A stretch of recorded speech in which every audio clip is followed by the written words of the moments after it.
এই ভিডিওটি তোমাদের ব্রেনের শক্তি হাজার হাজার গুণ বাড়িয়ে দেবে। এই ভিডিওটি তোমাদের জীবনের সবথেকে গুরুত্বপূর্ণ এবং উপকারী একটি ভিডিও হতে চলেছে। তোমাদের ব্রেন শক্তিশালী হলে তা তোমাদের জীবনের প্রতিটি ফিল্ডে কাজে লাগবে। পড়াশোনা, চাকরি অথবা ব্যবসা যাই করো না কেন, সব ফিল্ডেই সমান উপকারী হবে। স্কুল কলেজে টপ করতে পারবে, ভালো রেজাল্ট করতে পারবে। তাই পুরো ভিডিওটি অবশ্যই দেখো। পুরো ভিডিও দেখলে শেষে তোমরা এমন কিছু শক্তি এবং ইউনিক কিছু টিপসের সাথে পরিচিত হবে যা তোমাদের ব্রেনের সুপ্ত নিউরনসকে জাগিয়ে তুলবে, তাদের সম্পূর্ণরূপে অ্যাক্টিভ করবে। এক কথায় আমাদের ব্রেনের শক্তি এতটাই পাওয়ারফুল হবে যে আমরা যা করতে চাই, যা চাই, আমাদের যা স্বপ্ন রয়েছে তা চাইলেই ইজিলি পূরণ করতে পারবো। এখন আমি যে পয়েন্টগুলো এক এক করে বলবো তা জিনিয়াস লোকেরা রোজ ফলো করে। তারা জিনিয়াস তাই এই টিপসগুলো ফলো করে, এই কথাটা একদম ভুল। তারা এই টিপসগুলো ফলো করে তাই আজকে তারা জিনিয়াস। তার মানে তোমরাও জিনিয়াস অর্থাৎ বুদ্ধিমান মানুষ হতে পারো। শুধু মন দিয়ে, একটু ধৈর্য নিয়ে শুরু থেকে শেষ অবধি আমার প্রতিটি কথা, প্রতিটি টিপস শুনে যাও এবং একটা নোটবুকে লিখে রাখো। কথা দিচ্ছি ভিডিও শেষে বুঝতে পারবে আজকে তোমরা ঠিক কি জাদু জানতে পারলে যা কেউ কখনো বলবে না। আর ভিডিও শেষে একটি গুরুত্বপূর্ণ মেসেজ রয়েছে, তাহলে চলো শুরু করছি। নাম্বার 8, উল্টো হাতে ব্রাশ করো, ফলে নতুন নিউরন সৃষ্টি হবে। বন্ধুরা, তোমরা ঠিক শুনেছ, উল্টো হাতে ব্রাশ করা সত্যি একটা অ্যামেজিং ফ্যাক্টস এবং অনেক রিসার্চ স্টাডিতে এটা পাওয়া গেছে। তোমাদের মনে প্রশ্ন আসছে, উল্টো হাতে ব্রাশ করার সাথে ব্রেন পাওয়ারের কি সম্পর্ক রয়েছে? সো ফ্যাক্টস হলো, আমরা যখন নতুন কোনো কাজ করি তখন আমাদের ব্রেনে নতুন নতুন নিউরনস কানেকশন তৈরি হয়। মানে রোজ তো তোমরা রেগুলার সেম এক হাতে ব্রাশ করো, তার পরিবর্তে যখন হঠাৎ করে অন্য হাতে ব্রাশ করবে তখন তোমাদের ব্রেন অ্যালার্ট হয়ে যায়, কানেকশন শক্তিশালী হতে থাকে। আর শুধুমাত্র নতুন নতুন নিউরনস কানেকশন তৈরিই হয় না, এর পাশাপাশি নতুন নতুন সেলসেরও জন্ম হয়, যার ফলে তা তোমাদের ব্রেনে এক অদ্ভুত প্রভাব ফেলবে। যখন তোমরা রেগুলার যেই হাতে ব্রাশ করো তার পরিবর্তে অন্য হাতে ব্রাশ করবে, অর্থাৎ যদি ডান হাতে রেগুলার করো তাহলে তার পরিবর্তে বাঁ হাতে করবে, এবং যখন এটা করতে শুরু করবে তখন এটা নোটিস করবে এটা করতে খুব মুশকিল মনে হচ্ছে। ব্রাশকে নাড়ানোর বদলে তোমরা তোমাদের মুখকেই নাড়াতে থাকবে। তখনও এটা করতে থাকো এবং হাতকে নাড়ানোর চেষ্টা করো। রিসার্চ এটা বলে, রোজ তো তোমরা যেই হাতে ব্রাশ করো সেই হাতের জন্য ব্রেইনের যে রিজিয়ন কাজ করে তা রোজ অ্যাক্টিভ হয়, কিন্তু যখন অন্য হাতে ব্রাশ করবে তখন ব্রেইনের সেই পার্টটি অ্যাক্টিভ হবে যা নর্মালি কখনো অ্যাক্টিভ হয় না। ফলে আমাদের ব্রেন আরও সক্রিয় হয়ে ওঠে এবং এখানেই জাদু শুরু হয়। আর যেহেতু তোমরা নর্মালি যেই হাতে ব্রাশ করো তার পরিবর্তে অন্য হাতে ব্রাশ করছো, ফলে এটা তোমাদের ক্রিয়েটিভিটি অর্থাৎ রচনাত্মক শক্তিকেও বৃদ্ধি করবে। সো কাল থেকে এটা ট্রাই করছো তো? নাম্বার 7, প্রোক্রাস্টিনেশন বন্ধ করো। মানে আজ থাক কাল করব, এই চিন্তাধারা বদলাও। পৃথিবীর যত কম বুদ্ধির মানুষ রয়েছে তাদের মধ্যে সব থেকে কমন জিনিস হলো তারা প্রোক্রাস্টিনেশন বেশি করে। কোনো কাজ শুরু করার কথা এলেই বলে আজ থাক কাল করব। এই সমস্ত লোক তাদের ব্রেনের ব্যবহার সব থেকে কম করে। তো তোমরা যদি তোমাদের ব্রেনের পুরো শক্তির উপর থেকে তালা খুলে তাকে আনলক করে এক অসীম শক্তির অধিকারী হতে চাও, তাহলে আজ থাক কাল করব এই খারাপ অভ্যাস বন্ধ করো।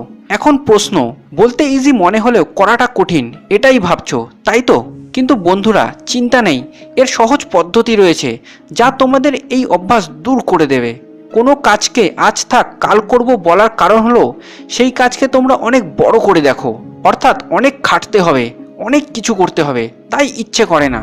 তাই প্রথম টিপস হলো তোমাদের সেই কাজকে অনেক ছোট ছোট ভাগে ভাগ করতে হবে।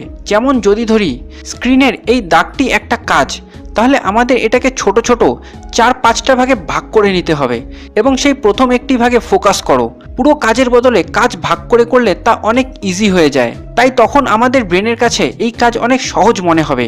তো তখন কাল করব এরকম কথা মাথায় কখনোই আসবে না। যেমন যদি তোমাকে একটা পুরো সিলেবাস শেষ করতে হয়, পড়তে হয়, তখন তা অবভিয়াসলি অনেক কঠিন কাজ। তখন আমাদের ব্রেন বলবে ছাড় ভাই, তোর দ্বারা এটা হবে না, কালকে চেষ্টা করব, আর পড়তে পারবে না। সেজন্য পুরো সিলেবাসকে অ্যাজ এ হোল দেখার বদলে একটা চ্যাপ্টার দেখো। আর যখন একটা চ্যাপ্টার পড়ছো তখন সিলেবাসের বাকি চ্যাপ্টারগুলোকে ভুলে যাও, যেন তা আর নেই, শুধু একটা চ্যাপ্টারই পড়তে হবে। তখন এই কাজ অনেক সহজ মনে হবে এবং একটা চ্যাপ্টার পড়ার সময় যদি বাকি চ্যাপ্টারের দিকে ধ্যান দাও তাহলে ব্যাস, ব্রেন তখন বলতে শুরু করবে তুঝসে না হো পায়েগা বেটা, তো মেইন কথা হলো কাজ ভাগ করো এবং এক সময় একটা কাজের উপর ফোকাস করো। আর এই প্রোক্রাস্টিনেশন আরও ভালো করে দূর করতে হলে জানতে হবে দ্বিতীয় টিপস, তা হলো কাজ করার কারণ কি তা খুঁজে বার করো। টিউন ইনটু হোয়াই, তোমরা এই কাজটি কেন করতে যাচ্ছ। তোমরা পড়ছো কারণ এর ফলে ভালো রেজাল্ট করতে পারবে। কাজের ফল কি হতে পারে তা ভাবো, তাহলে তা তোমাদের ব্রেনকে শক্তি যোগাবে সেই কাজটি করার। সো বন্ধুরা, কাজকে ছোট ছোট ভাগে ভাগ করো এবং কাজের রিওয়ার্ড কি রয়েছে তা ভাবো। এই দুটো টিপস প্রোক্রাস্টিনেশন থেকে তোমাদের মুক্ত করবে। পুরো শক্তি নিয়ে, উৎসাহ নিয়ে তোমরা তোমাদের কাজ করতে পারবে। নাম্বার 6, সেট গোলস, অর্থাৎ জীবনে একটা লক্ষ্য রাখতে হবে। অনেক স্টাডি এবং রিসার্চে এটা পাওয়া গেছে, যতক্ষণ আমাদের জীবনে একটা গোল বা লক্ষ্য রয়েছে ততক্ষণ আমাদের ব্রেন তার ফুল পাওয়ারে কাজ করতে থাকে। এটাই একটা রিজন যার ফলে বৃদ্ধ বয়সে ব্রেনের শক্তি কমে যায়, কারণ তখন জীবনের লক্ষ্য পূরণ হয়ে যায়। জব বা কাজ থেকে রিটায়ারমেন্টের পর কেউ কি গোল রাখবে? তবে হ্যাঁ, কিছু কিছু বৃদ্ধ লোক তাও কিছু গোল রাখে, কিন্তু বেশিরভাগ বৃদ্ধ লোকেরা কোনো গোল রাখে না। যতক্ষণ কোনো লক্ষ্য জীবনে থাকবে ততক্ষণ ব্রেনের সিগন্যাল পৌঁছতে থাকবে, হ্যাঁ শরীরে এখন অনেক শক্তির দরকার রয়েছে যা তাদের লক্ষ্য পূরণ করতে সাহায্য করবে। আর সেজন্যই তা তোমাদের ইন্টেলিজেন্স অর্থাৎ বুদ্ধি বাড়াতে থাকে। আর এর উল্টো যদি কোনো লক্ষ্য না রাখো তো উল্টোই হবে, তোমার ব্রেন আরও ইনঅ্যাক্টিভ হয়ে যাবে, পুরো শক্তি নিয়ে কাজ করবে না। তোমরা যে কোনো গোল রাখতে পারো, সেটা হতে পারে পরীক্ষায় 95% মার্কস নিয়ে পাশ করা, অথবা এক্সামে টপ করা, অথবা কোনো জব অর্থাৎ চাকরি পাওয়া, চাকরিতে প্রমোশন পাওয়া, অথবা কোনো রিলেশনশিপের গোল। যে কোনো গোল রাখতে পারো আর তোমার নিজের সমস্ত শক্তি সেই গোলের দিকে লাগিয়ে দাও। আসল কথা হলো গোল অর্থাৎ লক্ষ্য থাকলে শরীরে ব্রেনে এনার্জি থাকবে। তোমরা যতটা প্যাশনেট হয়ে কাজ করতে চাইবে তোমাদের ব্রেনের শক্তি ততটাই বৃদ্ধি পেতে থাকবে। নাম্বার 5, লিভ ইন প্রেজেন্ট, অর্থাৎ বর্তমান সময়ে বাঁচো। তোমাদের সবাই এটা নিশ্চয়ই জানো, টেনশন, স্ট্রেস, ডিপ্রেশন এই সমস্ত কিছু তোমাদের ব্রেনের জন্য কতটা ক্ষতিকর। এই টেনশন অ্যাকচুয়ালি তোমাদের ব্রেনের জন্য বিষের মতন কাজ করে। টেনশনের সবথেকে মেইন কারণ হলো অতীতের জিনিস চিন্তা করে দুঃখী হওয়া, অর্থাৎ যা হয়ে গেছে তা ভেবে কাঁদতে থাকা, অথবা ফিউচারে কিছু খারাপ না হয়ে যায় তার টেনশন করা। অনেক রিসার্চ এটা প্রুফ করে এই দুটো জিনিস তোমাদের ব্রেনের জন্য ভীষণ ভীষণ ক্ষতিকারক এবং ব্রেনকে তার ফুল পাওয়ার নিয়ে কাজ করার পথে বাধা সৃষ্টি করে। ব্রেন ফুল পাওয়ারে কাজ একটা সময়ই করে যখন তোমরা প্রেজেন্ট মুমেন্টে থাকবে। মনে আছে প্রথম টিপস যেখানে বলেছিলাম একটা কাজকে বিভিন্ন ভাগে ভাগ করে সেই একটা ভাগে ফোকাস করো আর বাকি ভাগগুলোকে ভুলে যাও। একরকমভাবে সেটা প্রেজেন্ট মুমেন্টে কাজ করার একটা উদাহরণ ছিল। অতীত অথবা ভবিষ্যৎ নিয়ে যদি টেনশন করতে থাকো তাহলে সেটা করতেই থাকবে, সেটার কোনো শেষ হবে না। জেনে রাখো আসল শক্তি পাওয়া যায় প্রেজেন্ট টাইমে। So live in present moment.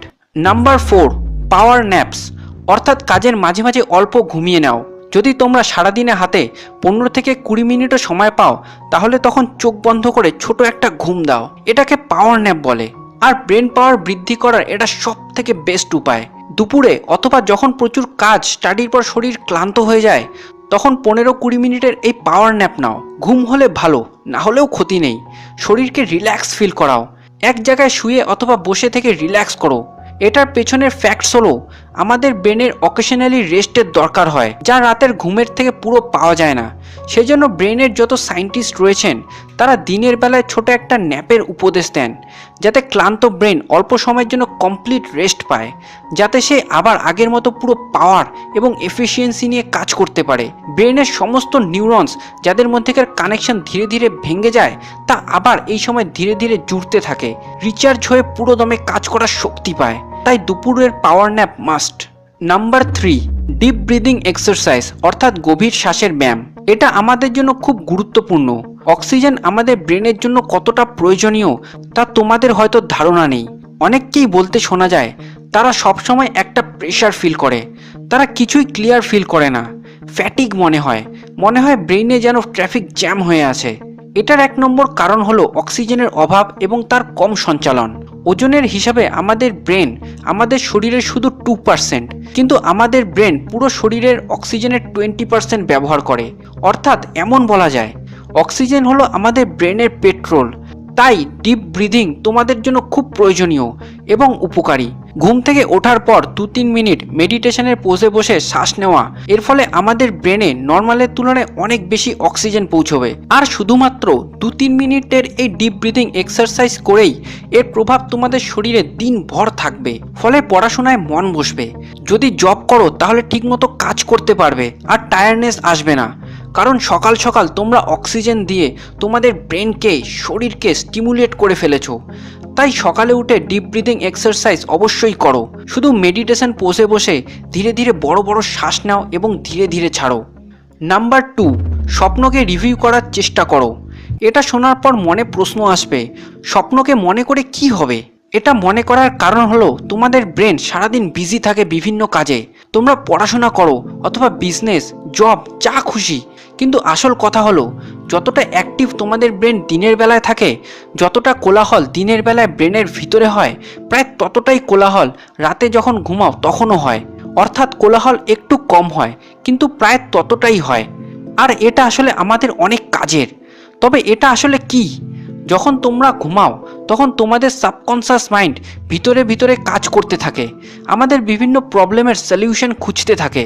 Conscious mind ঘুমালেও আমাদের সাবকনশাস মাইন্ড কখনোই ঘুমায় না। আমরা ঘুমালেও সাবকনশাস মাইন্ড সেই প্রবলেম সলভিং প্রসেস চালু রাখে। আর তখনই আমাদের সেই সময় বিভিন্ন স্বপ্ন আসে আর আমরা স্বপ্নকে ইগনোর করে দিই। আর বেশিরভাগ লোক তো স্বপ্নকে মনেই রাখতে পারে না। কিন্তু স্বপ্ন রিভিউ অর্থাৎ মনে করার চেষ্টা করলে আমরা আমাদের ব্রেনের অনেক গভীর অংশে টাচ করি। এর ফলে আমাদের স্মরণ শক্তি এক অদ্ভুত রকমভাবে স্টিমুলেট হয়। তাই ঘুম থেকে ওঠার পর অল্প ভাবো, আজ আমি স্বপ্নে কি দেখলাম। ফলে আমাদের মেমোরি পাওয়ার অদ্ভুত রকমভাবে বাড়তে থাকবে। নাম্বার 1, ঘুম থেকে ওঠার পর শরীরকে হাইড্রেট করো। 2-3 গ্লাস জল পান করো। এটা প্রবাবেলি না, অ্যাকচুয়ালি আমাদের ব্রেনের সব থেকে দরকারি জিনিস। আমাদের ব্রেন 73% জলের তৈরি, কিন্তু বেশিরভাগ লোক এই কথাটায় ধ্যানই দেয় না। তোমরা হয়তো এই জল পান করার ফ্যাক্টটা জানো, কিন্তু তবুও এটার উপর ধ্যান দাও না। শুধু এই পয়েন্টটি না, আগের যেই পয়েন্টগুলো ডিসকাস করলাম সেই পয়েন্টগুলো হয়তো অল্প বিস্তর সবাই জানো। আসলে আমি এই কমন কথাগুলোই আবার তোমাদের মনে করিয়ে দিচ্ছি, যাতে তোমরা এই টিপসগুলোর উপকার সম্পর্কে গভীরভাবে ভাবো, ফলো করো, যাতে তোমাদের ব্রেন একটা সুপার ব্রেন হিসেবে তৈরি হয়।